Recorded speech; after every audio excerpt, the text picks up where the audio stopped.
દિનેશભાઈ મારું નામ, કરમસદ મારું વતન અને આફ્રિકામાં જન્મ થયેલો અને હું અહીંયા હવે છેલ્લા 10-12 વર્ષથી કરમસદ સેટલ થયો છું.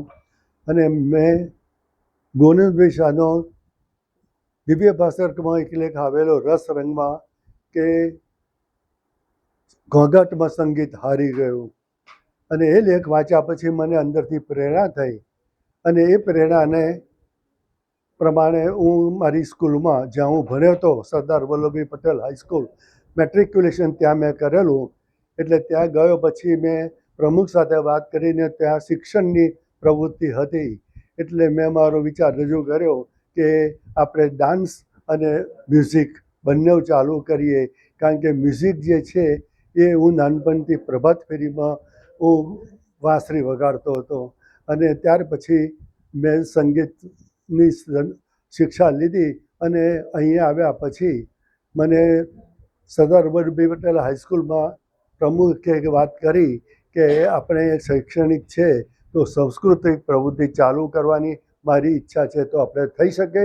તો એમણે વિચાર રજૂ કર્યો કે આપણે એક ઓડિટોરિયમ સરસ બનાવીએ અને મલ્ટિપલ પર્પઝથી એ ઓડિટોરિયમ વપરાય અને એના ઉપર આપણે સંગીતના ક્લાસીસ અને નૃત્યના ક્લાસીસ ચલાવીએ.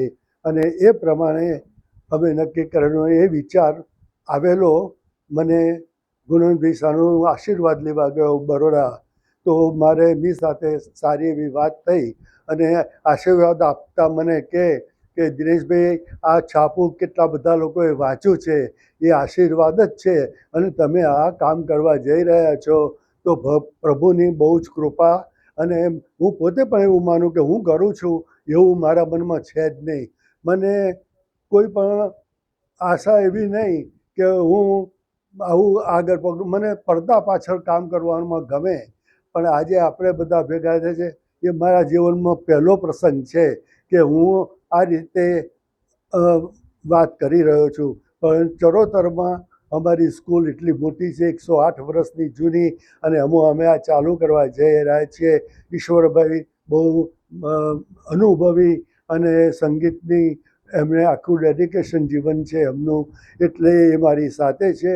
અને સદભાગ્યે નૃત્યમાં ભરતનાટ્યમનો જે અમે વિભાગ ચાલુ કરવાના, એમાં મારા વાઈફ જ્યારે બરોડા ભણતા હતા, મ્યુઝ થયા, ત્યારે એક જ રૂમ પાર્ટનરમાં ઇલાક્ષી ઠાકોર, જે અમદાવાદમાં નૃત્ય ભારતી તરીકે સંસ્થા ચલાવે છે, અને આજે એમનો દીકરો ચંદન ઠાકોર એ ઇન્ટરનેશનલ ફિગર છે, અને એનો સહકાર અમારી સ્કૂલને મળવાનો છે ડાન્સમાં. અને સંગીતમાં ઈશ્વરભાઈ અને બીજા મારા પોતાના પણ ઘણા બધા સંગીતના કોન્ટેક્ટના હિસાબે સંબંધો છે. એટલે ઈશ્વર કૃપાથી આ બધું ઈશ્વર કરાવે છે એમ હું માનું છું. દિનેશભાઈ એક ફક્ત નિમિત્ત છે એમ માની અને હું ચાલું છું. કારણ કે મને પોતાને જાહેરાતો કે હું કંઈક છું એવું મને ભાવના છે નહીં. હું તો જમીન ઉપર ચાલનારો માણસ છું, અને કોઈ પણ સંસ્થા સારી ચાલે અને તમારા બધાના આજે ભેગા થયા છે, બધાના આશીર્વાદ મારી ઉપર ફરે અને ભગવાન આપણને આ સંસ્થાને બહુ જ સારી રીતે આગળ વધારે. અને ચરોતરમાં તો સંગીતની બહુ જ જરૂર છે. કલ્ચર વિભાગ એટલે સાંસ્કૃતિક પ્રવૃત્તિઓ અમારી સ્કૂલમાં ચાલશે એની મને પૂરેપૂરી શ્રદ્ધા છે, અને માતાજી એમાં મને જરૂર મદદ કરશે એવી મારી પ્રાર્થના છે. અને તમારા બધાનો સર્વેનો હું આભાર માનું છું.